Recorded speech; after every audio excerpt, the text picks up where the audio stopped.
Sakal Gunarnavasha Vande Guru Sri Charanaravindan.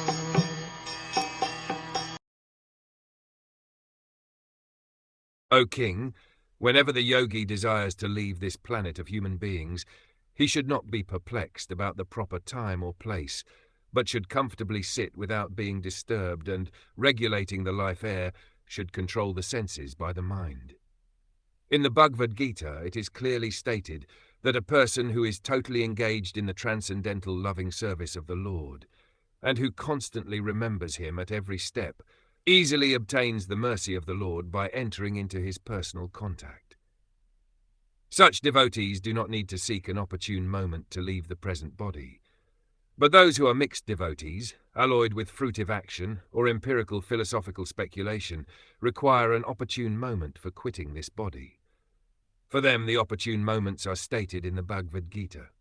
But these opportune moments are not as important as one's being a successful yogi who is able to quit his body as he likes.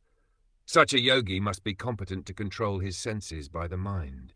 The mind is easily conquered simply by engaging it at the lotus feet of the Lord. Gradually, by such service, all the senses become automatically engaged in the service of the Lord. That is the way of merging into the Supreme Absolute.